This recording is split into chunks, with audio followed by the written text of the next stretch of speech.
ಕಲಬುರಗಿ ಜಿಲ್ಲೆಯಲ್ಲಿ 60%ಕ್ಕೂ ಹೆಚ್ಚು ಜಂಟಿ ಬೆಳೆ ನಾಶ ಹಾಗೂ ತೀವ್ರ ಆರ್ಥಿಕ ನಷ್ಟವಾದ ಹಿನ್ನೆಲೆಯಲ್ಲಿ ಜಿಲ್ಲೆಯನ್ನು ತಕ್ಷಣವೇ ಬರಗಾಲ ಪೀಡಿತ ಎಂದು ಘೋಷಿಸಿ ತುರ್ತು ಪರಿಹಾರ ಪ್ಯಾಕೇಜ್ ಬಿಡುಗಡೆ ಮಾಡಿ ಎಂದು ಅಖಿಲ ಭಾರತ ರೈತ ಕೃಷಿ ಕಾರ್ಮಿಕರ ಸಂಘಟನೆ ಆಗ್ರಹಿಸಿ ಕಲಬುರಗಿ ಜಿಲ್ಲಾಧಿಕಾರಿಗಳ ಕಚೇರಿ ಮುಂದೆ ಪ್ರತಿಭಟನೆ ಮಾಡಿದರು.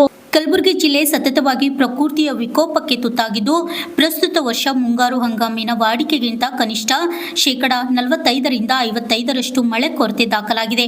ಆದ್ದರಿಂದ ಜಿಲ್ಲೆಯನ್ನು ತಕ್ಷಣವೇ ಬರಪೀಡಿತ ಎಂದು ಘೋಷಿಸಿ ತುರ್ತು ಪರಿಹಾರ ಪ್ಯಾಕೇಜ್ ಬಿಡುಗಡೆಗೆ ಒತ್ತಾಯಿಸಿದರು.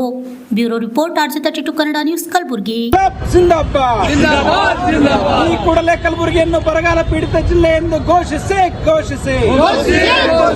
1 ಎಕರೆಗೆ 50,000 ರೂಪಾಯಿಗಳನ್ನು ಈ ಕೂಡಲೇ ಪರಿಹಾರ ಬಿಡುಗಡೆ ಮಾಡಿ ರೈತರ ಹೋರಾಟಕ್ಕೆ ಜಯವಾಗಲಿ.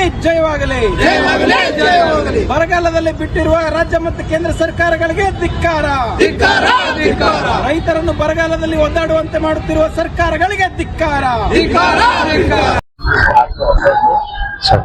ಸ್ನೇಹಿತರೆ, ಇವತ್ತು ಅಖಿಲ ಭಾರತ ರೈತ ಕೃಷಿ ಕಾರ್ಮಿಕರ ಸಂಘಟನೆ AIKKMS ಕಲಬುರಗಿ ಜಿಲ್ಲಾ ಸಮಿತಿ ವತಿಯಿಂದ ಜಿಲ್ಲಾಧಿಕಾರಿಗಳ ಕಚೇರಿ ಎದುರು ಪ್ರತಿಭಟನೆ ಮಾಡಿಬಿಟ್ಟು ಮಾನ್ಯ ಮುಖ್ಯಮಂತ್ರಿಗಳಿಗೆ ಮನವಿ ಸಲ್ಲಿಸ್ತಾ ಇದೀವಿ. ಇವತ್ತು ಎಂತಹ ದುರಂತದ ದಿನ ಅಂತಂದ್ರೆ, ಬರಗಾಲ ಬಂದು 2 ತಿಂಗಳಾದ್ರೂ ಕೂಡ ಸರ್ಕಾರಗಳಿಗೆ ಇದ್ರ ಬಗ್ಗೆ ಆಲೋಚನೆ ಮಾಡಕ್ಕೆ ಪುರ್ಸತ್ತೆ ಇಲ್ಲ. ಏನಂತ ಹೇಳ್ತಾ ಇದಾರೆ ಅಂತಂದ್ರೆ, ಇನ್ನ ಟೈಮ್ ಆಗ್ಲಿ, ಎಲ್ಲ ವರದಿಗಳು ಬಂದ್ಮೇಲೆ ಆಮೇಲೆ ವಿಚಾರ ಮಾಡ್ತೀವಿ, ಸಮೀಕ್ಷೆ ಮಾಡೋದ್ರ ಬಗ್ಗೆ ಅಂತ ಹೇಳ್ತಾ ಇದ್ದಾರೆ. ಇಂತಹ ಬೇಜವಾಬ್ದಾರಿ ಸರ್ಕಾರಗಳು ನಮ್ಮ ರೈತರನ್ನ ಹೆಂಗ್ ನೋಡ್ಕೊಳಕ್ ಸಾಧ್ಯ? ಇವತ್ತು ಯಾದಗಿರಿ ಜಿಲ್ಲೆನಲ್ಲಿ 3 ಜನ ರೈತರು ಆತ್ಮಹತ್ಯೆ ಮಾಡ್ಕೊಂಡಿದ್ದಾರೆ. 2 ತಿಂಗಳ ಕಾಲ 2 ಸಲ 3 ಸಲ ಬೀಜ ಹಾಕ್ಬಿಟ್ಟು ರೈತರು ಹರಗೋದಕ್ಕೆ ಪ್ರಯತ್ನ ಮಾಡಿದ್ರೆ ಮಳೆ ಇಲ್ಲಾರದ ಕಾರಣ ಎಲ್ಲ ಆಸಕ್ತಿಗಳನ್ನ ಅವ್ರು ಬಿಟ್ಬಿಟ್ಟು ಇವತ್ತು ಗುಳೆ ಹೋಗ್ತಕ್ಕಂಥ ಪರಿಸ್ಥಿತಿ ಇದೆ. ನಮ್ಮ ಜಿಲ್ಲೆನಲ್ಲಿ 35% 45% ರೈತರು ಹಳ್ಳಿಗಳಿಂದ ನಗರಗಳಿಗೆ ವಲಸೆ ಹೋಗ್ತಾ ಇದ್ದಾರೆ. ಈ ಪರಿಸ್ಥಿತಿಗೆ ಕಾರಣ ಏನು? ಒಂದ್ ಕಡೆ ನಾವು ಮಳೆ ಅಂತ ಹೇಳ್ತೀವಿ, ಆದ್ರೆ ಸರ್ಕಾರಗಳು ಇದಕ್ಕೆ ಪರ್ಯಾಯ ಯಾಕೆ ರೂಪಿಸಿಲ್ಲ? ಎಲ್ಲ ಕಡೆ ನೀರಾವರಿ ಮಾಡಬಹುದಿತ್ತು, ಸರ್ಕಾರ ಕೆರೆಗಳನ್ನ ತುಂಬಿಸಬಹುದಿತ್ತು, ಹೂಳೆತ್ತಿಸಬಹುದಿತ್ತು, ಅಲ್ಟರ್ನೇಟಿವ್ ಒಂದು ವ್ಯವಸ್ಥೆ ಮಾಡ್ಬೇಕಿತ್ತು. ರೈತರು ಮಳೆ ಮೇಲೇ ಡಿಪೆಂಡ್ ಆಗ್ತಕ್ಕಂತ ಒಂದು ಪರಿಸ್ಥಿತಿ ಯಾಕೆ ನಿರ್ಮಾಣ ಮಾಡಿದ್ದಾರೆ?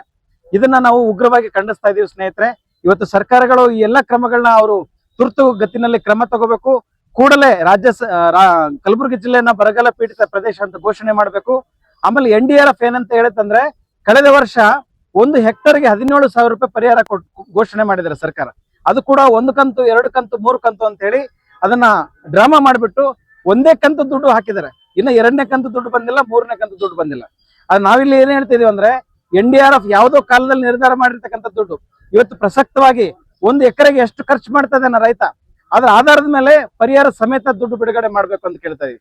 ಆ ಹಿನ್ನೆಲೆಯಲ್ಲಿ 1 ಎಕರೆಗೆ 50,000 ರೂಪಾಯಿ ಕನಿಷ್ಠ ದುಡ್ಡು ಬಿಡುಗಡೆ ಮಾಡ್ಬೇಕಂತ ನಾವು ಆಗ್ರಹಿಸ್ತಾ ಇದೀವಿ. ಇನ್ನು ಉಳಿದಂತ ಹಲವಾರು ಬೇಡಿಕೆಗಳನ್ನ ಇಟ್ಕೊಂಡ್ಬಿಟ್ಟು ಇವತ್ತು ಜಿಲ್ಲಾ ಮಟ್ಟದಲ್ಲಿ ಪ್ರತಿಭಟನೆ ಮಾಡಿ ರಾಜ್ಯ ಸರ್ಕಾರಕ್ಕೆ ಒತ್ತಾಯಿಸ್ತಾ ಇದೀವಿ. ಮಹೇಶ್ SB, AIKKMS ಗುಲ್ಬರ್ಗ ಜಿಲ್ಲಾ ಕಾರ್ಯದರ್ಶಿ. ಇಂದು ನಮ್ಮ ಸಂಘಟನೆ AIKKMS ವತಿಯಿಂದ ನಾವು ಕಲಬುರಗಿ ಜಿಲ್ಲೆಯನ್ನ ಬರ ಪೀಡಿತ ಪ್ರದೇಶ ಅಂತೇಳಿ ಘೋಷಿಸ್ಬೇಕಂತೇಳಿ ನಮ್ಮ ಸಂಘಟನೆ ಇವತ್ತು ರಾಜ್ಯಾದ್ಯಂತ ಎಲ್ಲಾ ಜಿಲ್ಲಾ ಕೇಂದ್ರಗಳಲ್ಲಿ ನಾವು ಈ ಬೇಡಿಕೆಗಳನ್ನ ಇಟ್ಕೊಂಡು ಹೋರಾಟಗಳನ್ನ ಕಟ್ತಾ ಇದೀವಿ. ಮೊದಲಿಗೆ ರೈತರಿಗೆ ಎಲ್ಲಾ ರೀತಿಯ ಬೀಜ, ಗೊಬ್ಬರ, ಇವತ್ತು ಎಣ್ಣೆ ಎಲ್ಲವನ್ನು ಸಬ್ಸಿಡಿ ಮುಖಾಂತರ ಕೊಡಬೇಕು. ರೈತರ ಸಾಲ ಮನ್ನಾ ಮಾಡಬೇಕು. ಮುಂಗಾರು ಬೆಳೆ ನಷ್ಟ ಏನಾಗಿದೆ ಅದು ಎಕರೆಗೆ 50,000 ರೂಪಾಯಿ ಪರಿಹಾರ ಒದಗಿಸಬೇಕು. ಮತ್ತು ರೈತರ ಸಾಲ ಮನ್ನಾ ಮಾಡ್ಬೇಕಂತೇಳಿ ಮತ್ತು ಉದ್ಯೋಗ ಖಾತ್ರಿ ಯೋಜನೆಯನ್ನ 200 ದಿನಗಳವರೆಗೆ ಏರಿಸಬೇಕು. ಮತ್ತು ಅವರಿಗೆ ಪ್ರತಿದಿನ 600 ರೂಪಾಯಿ ವೇತನ ಕೊಡಬೇಕು. ಗುಳೆ ಹೋಗೋದನ್ನ ನಿಲ್ಲಿಸ್ಬೇಕಂತೇಳಿ ನಾವು ರಾಜ್ಯ ಸರ್ಕಾರ ಮತ್ತು ಕೇಂದ್ರ ಸರ್ಕಾರಕ್ಕೆ ನಾವು ಈ ಹೋರಾಟದ ಮುಖಾಂತರ ಆಗ್ರಹಿಸ್ತಾ ಇದೀವಿ. AIKKMS ವತಿಯಿಂದ ನಾವು ಎಲ್ಲಾ ರೀತಿಯಿಂದ ಪ್ರತಿಭಟನೆ ಮಾಡ್ಲಿಕ್ಕೆ ನೀವು ಅನುವು ಮಾಡಿಕೊಡ್ಬೇಡ್ರಿ. ಇವತ್ತು ಬರಗಾಲದಿಂದ ರೈತರು ಆತ್ಮಹತ್ಯೆ ಮಾಡ್ಕೊಳ್ತಾ ಇದಾರೆ, ಸಾಲಕ್ಕೆ ಹೋಗಿ ಸೂಲಕ್ ಏರ್ತಾ ಇದ್ದಾನೆ. ಅದಕ್ಕೆ ಸರ್ಕಾರಗಳು ಕಾಳಜಿ ವಹಿಸಿ ಪರಿಹಾರ ಒದಗಿಸ್ಬೇಕಂತೇಳಿ ನಮ್ಮ ಸಂಘಟನೆಯಿಂದ ನಾವು ಮನವಿ ಮಾಡ್ಕೊಳ್ತಾ ಇದೀವಿ. ಗಣಪತರಾವ್ ಕೆ ಮಾನೆ, AIKKMS ಜಿಲ್ಲಾ ಅಧ್ಯಕ್ಷ.